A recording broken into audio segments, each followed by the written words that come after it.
I mean, Bucky's is unbelievable. Where'd you guys stop at? Which one? Somewhere in Alabama. I mean, Okay. somewhere in that direction. But I got me a good old picture with Bucky himself, the big old beaver.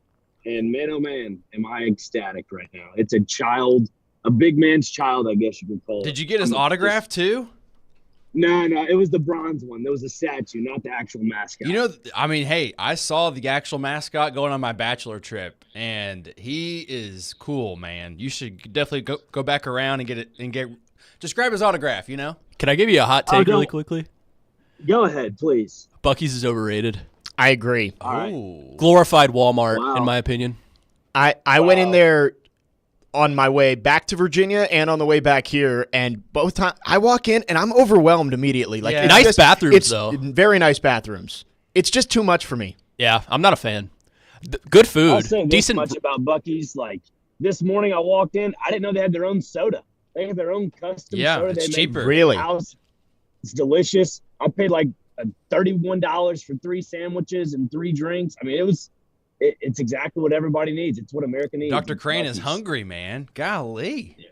It wasn't just for me. I mean, we got other people. You know what I mean? It can't just be me. We're getting our nutrition from Nick Frazier, nutrition from Connor Newt.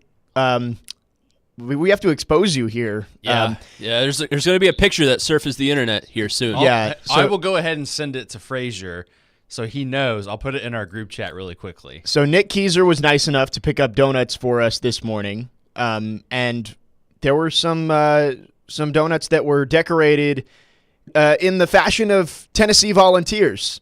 And Connor Newt, known Kentucky Wildcat, he indulged in some Tennessee donuts this morning. They look damn good, too. And it was damn good. But, I mean, I felt guilty eating it. So that picture is out.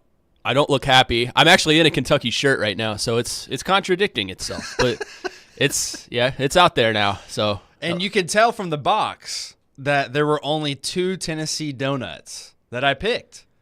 So he picked one of the 2. There were plenty of other options out Plenty of there options. for Connor. He decided to go with the Tennessee one, and maybe ends up being good luck for Tennessee today as they start up their 3-game series against Texas A&M looking for a God. national What have championship. I done? What did I do? We're going to talk plenty about that in this first hour, along with we'll have a guest. Logan Quinton from Fan Run Radio Knoxville is going to come on and talk to us about the Vols and their run through Omaha so far. That'll be coming up at 9:30. We'll also talk some Preds in the second hour.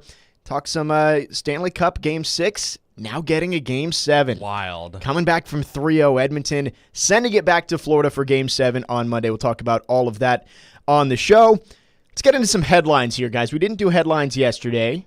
What do we got for this Saturday morning? Nick Frazier, do you have one?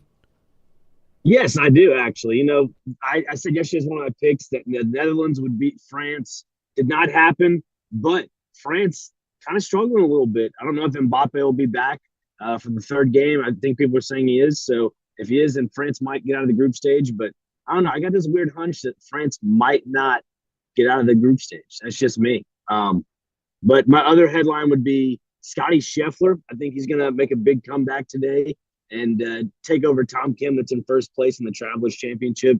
Scheffler's just on a different level. And so that's kind of where I'm leaning at for today is golf. And I will say this about the NRL last night. The Warriors, they were favored to win. My goodness, they had the 2nd worst loss in NRL history. Wow. They lost 66-6. Oof. Really? Yeah, it was brutal. Dang. Tough one there for your picks yesterday. Yeah, I think I went 2-1, I think. Okay. I picked the Braves and That's true. Edmonton, I believe. Yes. So, yeah, that is true. You went 2-1. Your wild cards were where things went south. Nick Keyser, Abysmal. you got a headline for us? I do, yes. And it's pretty obvious where I'm going to go with this one. The Edmonton Oilers this season, guys. Let's just run through this. And this is according to StatMuse NHL, by the way. Love using their work. But very easily, I have seen all of these things come across me at some point throughout the season. I'm going to run through it. Edmonton started the year 5-12-1. Bottom 3 record back at the end of November. Longest win streak by a Canadian team in NHL history this season, by the way. They won round 1 in 5 games, beat the number 1 seed, in round 2, beat the number 1 seed in the Western Conference Final, then went down 3-0, and now have forced a Game 7. It's simply magical, guys. Zach Hyman now has 16 goals in the playoffs, which is insane to me. And by the way, who didn't score last night? Can you guys guess? Draisaitl. No, he did score. Draisaitl, Draisaitl did score last night. I wasn't Connor watching. McDavid did not have a point last night. And what's even crazier to me is that he didn't even have a shot on net last night, I don't think. I don't think so. Let me double check this. It was very intriguing to me that he didn't get a goal last night, but also Florida was just that bad too. They went 30 minutes into the game last night, the first 30 minutes. No forward for the Panthers had a shot on net last night. Wow. That's my biggest headline right there out of sharing from what the game was last night. That was just a travesty on their end. All the pressure was on them to try to go finish that game out. I personally think going on the road and trying to close it out where you're not in front of all the media and all your fans might be a little bit easier to finish it out and win the Stanley Cup for the first time. They couldn't do it last night. And we'll get into this a little bit more later in the show, but that disallowed goal on the offsides, really bold call from Edmonton to challenge that, because not only did you just give up a goal right after making it a 2-0 game, now you would have to go on the power play, or excuse me, on the penalty kill if you were wrong. And man, by a fairy's eyelash, it was offsides, that much. It's crazy. We'll get into that coming up in the second hour of the program. My headline today, I saw this earlier this week. Zach Edey 2.0 has just entered the collegiate ranks. Another Canadian center has committed. He's going to Florida. Olivier Rioux, believe that's how you pronounce it, 7'9" freshman from Quebec, Canada, committed to Florida this week. Taco Fall, part 2. He holds the Guinness World Record for tallest teenager. He stood at 6'1" at age 8. At 8 years old, he was 6'1". By 6th grade, he was 6'11", and he was 7 feet before he entered 7th grade. What? 7 feet tall as a middle schooler.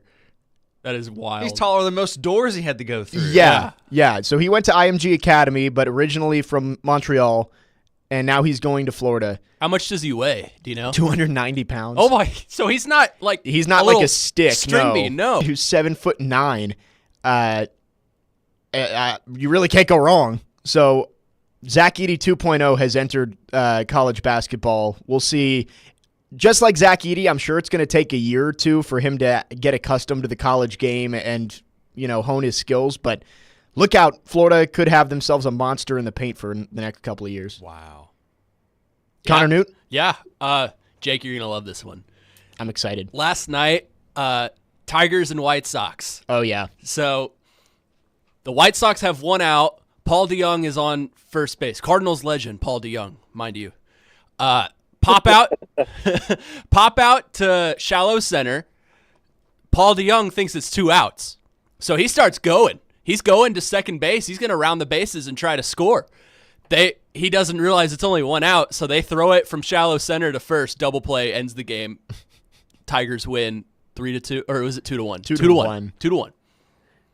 The Tigers, I believe, hit a 2-run home run in the first and then did nothing the rest of the game. That's the most Tigers thing of all time. But it's the most White Sox thing of all time. Oh, yeah. For the Tigers to still win that game in that fashion. I was not watching the game. I was watching the hockey game, but I did see that come across my timeline. I was like, sweet.